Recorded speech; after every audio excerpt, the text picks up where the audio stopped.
The initial FEMA report basically acknowledged that the kerosene would have burned off very quickly. What wasn't destroyed in the initial fireball would have been consumed fairly rapidly and would have only really served as an ignition for the rest of the material. And the second point being that the fuel here really was strictly office contents. If you think of a modern office with copying machines, computers, and as has been previously mentioned, the smoke, particularly from Building 2, just before it collapsed, was very black-looking. This is generally an indication of an inefficient fire in which there's not enough oxygen for the amount of fuel.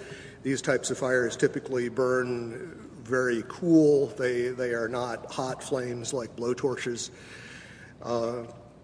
The cores themselves, basically, if you've seen diagrams of the building, there's a large central rectangle in each of the towers that contained 47 columns. And these columns basically were the primary structural support of the building. They were given the role of supporting the whole gravitational load of the building. Since they were so strong, it would have been reasonable to think that they would have withstood, at least to some extent, the collapse. But in fact, as we see after the buildings collapsed, there was basically only little stubs of these things standing up a floor or two above the ground level. The cores did not have much in them that would burn. The cores basically were dedicated to things like elevator shafts, utility shafts, stairways. So you have drywall material, you have a little bit of carpeting, you don't really have any inflammable material in the core itself. The core was specifically designed so it could not function as a chimney. They did not want, in the case of a fire, for the fire to be able to travel through the elevators or for air to come in through the elevators. So they were designed with what this architect, Aaron Swirsky, I believe it was, referred to as a hermetically sealed system. There were fire shutters that were designed to close off the core in the event of an event like this. And those, as far as we know, functioned properly, which means that there was a very limited amount of oxygen available. Okay, as far as the issue of what failed and how, some of the initial suggestions, and these showed up in the NOVA documentary, which is a good example of what I like to call proof by computer animation. Thomas Egar, who was a material scientist but not a structural engineer, who became a spokesman for these documentaries, indicated that the floors had somehow failed, that the trusses supporting the floors had failed. This was the theory that was put forward actually in the initial FEMA report. Subsequently, there have been basically complete contradictions of that. Jim Hoffman has done quite a bit of research which is available on the web concerning the problems with this idea that the floors would have simply fallen. There was a study done by Weidlinger Associates. The chief engineer there was Mathis Levy, who's a very well-known authority on building collapses. He specifically disavowed the idea of pancaking or collapsing of the floors. And the most recent official report we have on this, which is from National Institutes of Standards and Technology, NIST, rejected the idea that floor collapse was part of it.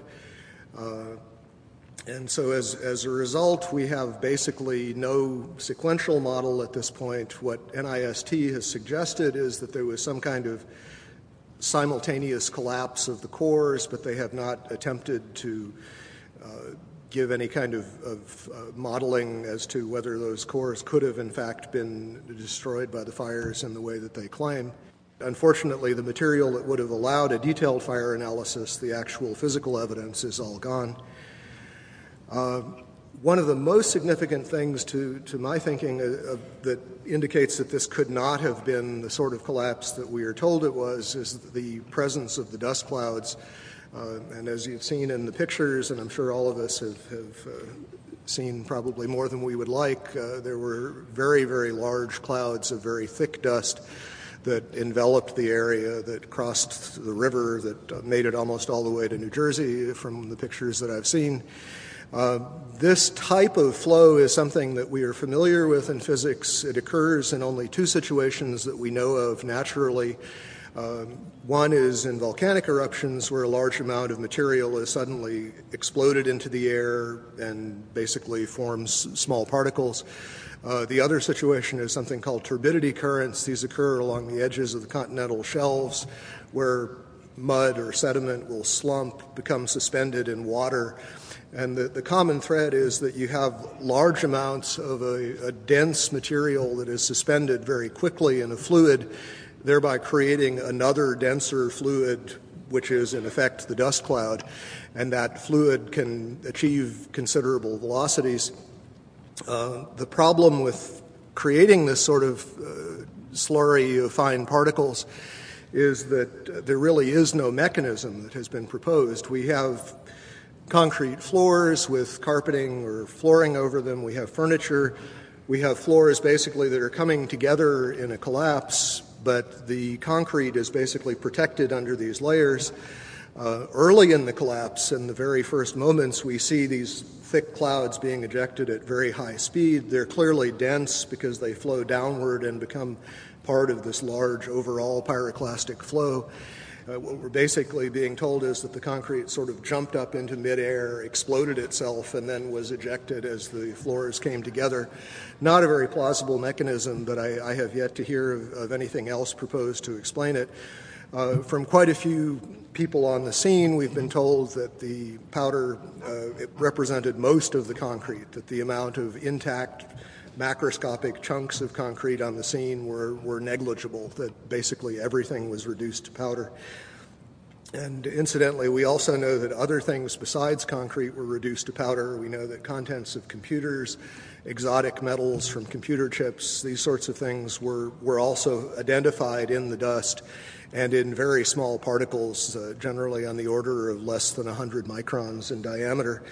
So we have a real issue of mechanism as far as what in the process of this collapse could cause so many things to be pulverized so finely.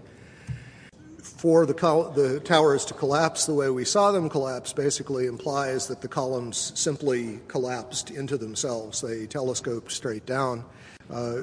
Steel keeps a lot of its structural integrity, even when heated, until you begin to approach the melting point. You don't really see a catastrophic loss of strength, and this is what we're talking about. We're talking about basically vertical box columns collapsing into themselves, which implies a complete loss of mechanical strength.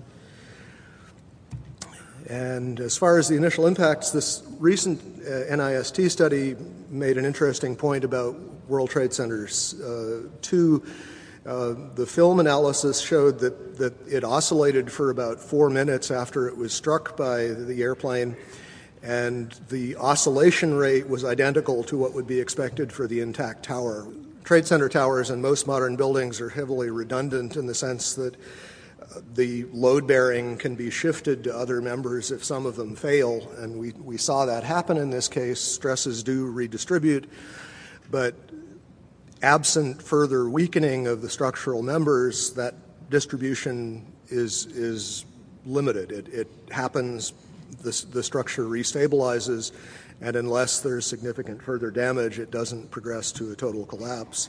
World Trade 1 began collapsing from the very top after an hour and 40 minutes. It's very hard to imagine office contents progressively heating up hotter and hotter over that period of time. And for a building to collapse from the very top, which is the least heavily loaded, is also very odd, to say the least. Just a couple of other anomalies. As we know, there were reports of explosions. There were reports of underground explosions in both of the towers at the time of the impact from a building engineer by the name of Philip Morelli. There are interviews with him on the web. From the Naudet brothers film, 9/11, we see that the lobby of the North Tower was extensively damaged with what looks like high explosive blast damage, and this was immediately after the plane collision. But we know that on the weekend before, there were power downs, and there appear to have been evacuation drills going on throughout the previous week, which suggests that at least some people knew that something was happening. The power downs may represent a time window in which demolition charges would have been planted, although I think it's possible that they also were planted over a much longer period of time, given the relative accessibility of the buildings. Okay, that's all I have to say. Thank you.